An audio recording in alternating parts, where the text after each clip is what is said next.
Dan untuk membahas lebih dalam mengenai hal ini, kita segera bergabung dengan konsultan Yayasan Lentera Anak sekaligus ahli psikologi forensik Reza Indragiri lewat sambungan daring Zoom. Selamat siang Bung Reza, terima kasih sudah bergabung di Kompas Siang.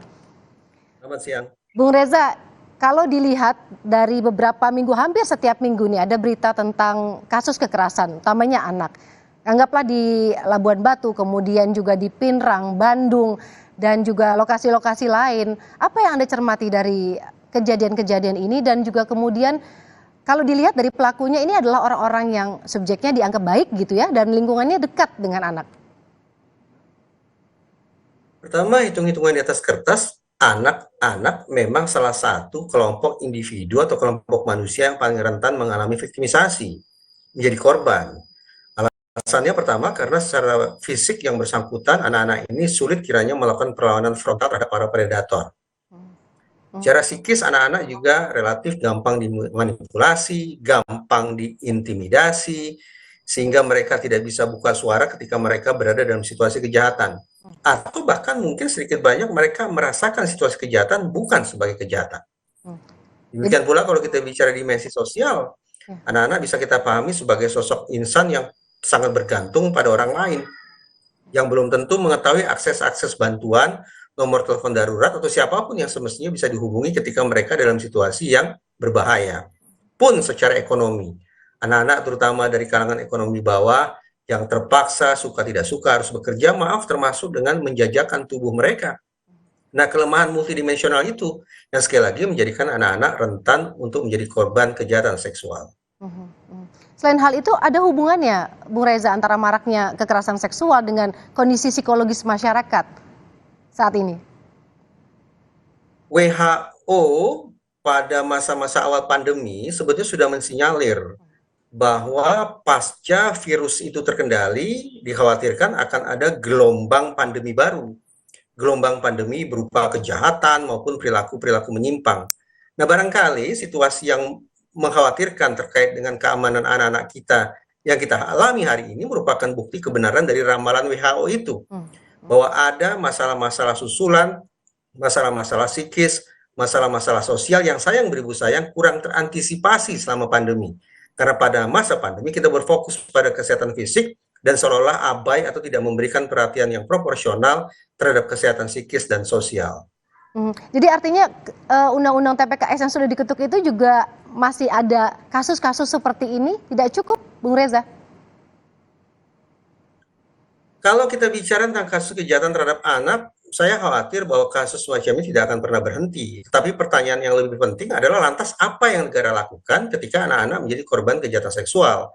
Dengan kata lain, sesungguhnya saya menagih sikap konsekuen negara, menagih sikap konsekuen pemerintah pusat, pemerintah daerah, dan lembaga negara lainnya untuk memberikan perlindungan kepada anak-anak korban yang notabene merupakan kewajiban sekaligus tanggung jawab yang harus diemban.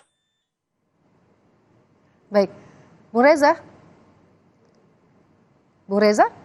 Tampaknya sinyal dengan Bung Reza ini terputus. Nanti kami akan mencoba menghubungi kembali Reza Indragiri, konsultan Yayasan Lentera Anak sekaligus ahli psikologi forensik. Saudara, usai jeda kami masih akan kembali dengan sejumlah informasi lainnya. Tetap bersama kami di Kompas Siang.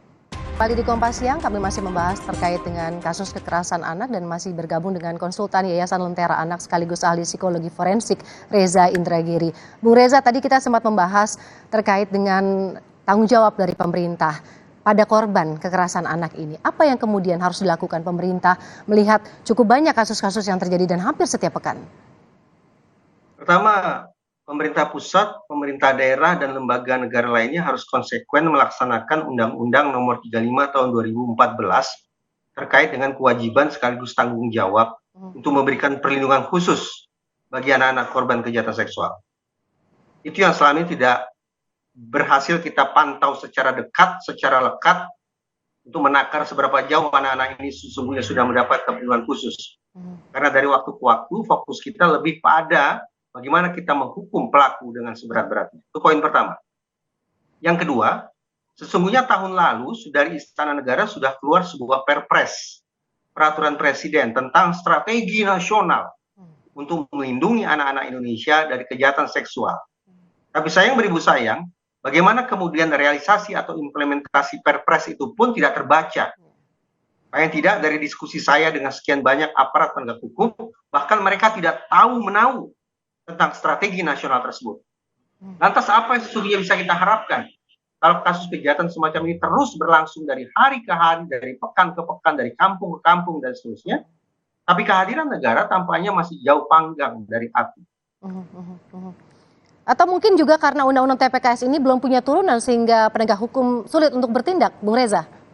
Tepat. Kalau kita sudah bicara tentang peraturan perundang-undangan, ini klasik. Dari waktu ke waktu kita terus bertanya, mana aturan turunannya? Bagaimana implementasinya? Bagaimana kemudian otoritas penegakan hukum, aparat yang memiliki kompetensi yang memadai untuk melaksanakan isi peraturan perundang-undangan itu?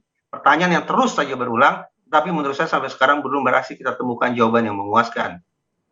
Apa sih dampak yang paling bisa dirasakan kepada para korban ini di kemudian hari, mengingat penanganannya tidak dilakukan dengan sebaik mungkin, baik dari pemerintah daerah ataupun mungkin instansi terkait dalam hal ini?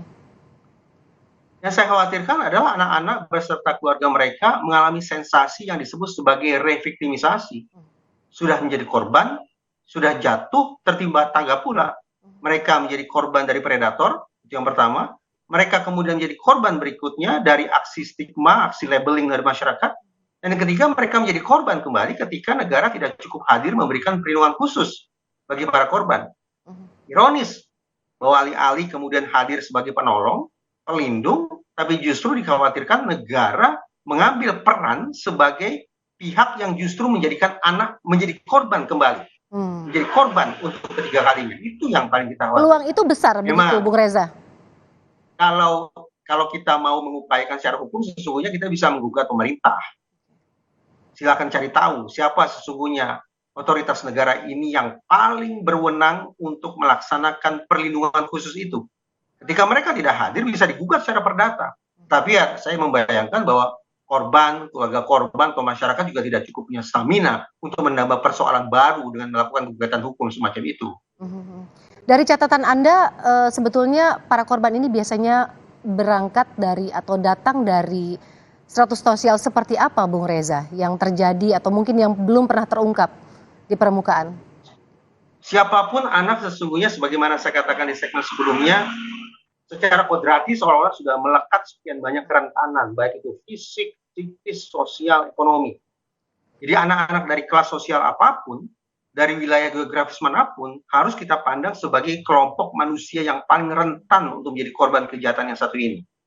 Karena itu tadi saya katakan, ayo kita berpindah nih, bergeser. Tidak lagi berkutat pada apa hukuman yang ingin kita jatuhkan kepada pelaku, tapi lantas seberapa jauh kita akan memberikan pertolongan pada korban. Pada aspek ini yang sesungguhnya menurut saya kelemahan utama yang belum bisa direalisasikan oleh negara secara maksimal. Jadi apa yang bisa dilakukan untuk kemudian menghentikan, paling tidak memperlambat kasus kekerasan pada anak ini, Bung Reza? Mudah bagi saya untuk menjawab pertanyaan itu, walaupun sulit juga untuk dilaksanakan, yaitu membangun daya lenting keluarga, membangun resiliensi anak, agar mereka bisa secepat mungkin menyalakan atau mengaktifkan radar-radar bahaya ketika berhadapan dengan pihak-pihak yang mereka perkirakan akan memangsa hidup mereka. Ketika mereka masuk ke dalam lingkungan-lingkungan yang dikhawatirkan beresiko tinggi bagi keselamatan mereka.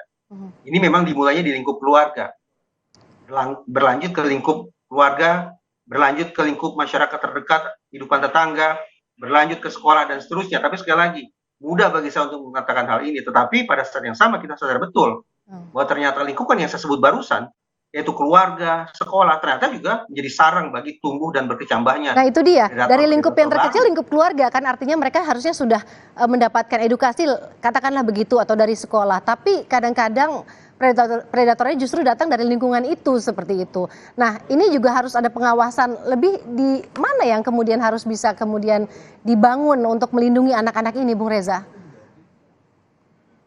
Posyandu atau layanan-layanan kesehatan itu sebaiknya diaktifkan kembali. Dan setiap anak diharuskan untuk datang secara berkala.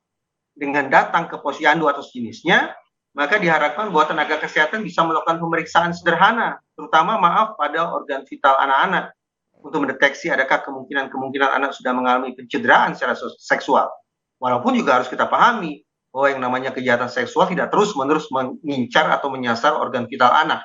Tapi paling tidak sudah ada satu pendekatan yang dilakukan untuk paling tidak mempercepat respon ketika anak-anak sudah kadung mengalami kejahatan seksual. Aktifkan layanan-layanan kesehatan yang terdekat dengan keluarga, dengan masyarakat. Itu ikut bisa memantau bagaimana kondisi anak, kalaupun itu terjadi di lingkungan terdekatnya dalam arti keluarga ataupun sekolah. Begitu, terima kasih Konsultan Yayasan Lentera Anak sekaligus ahli psikologi forensik Reza Indragiri.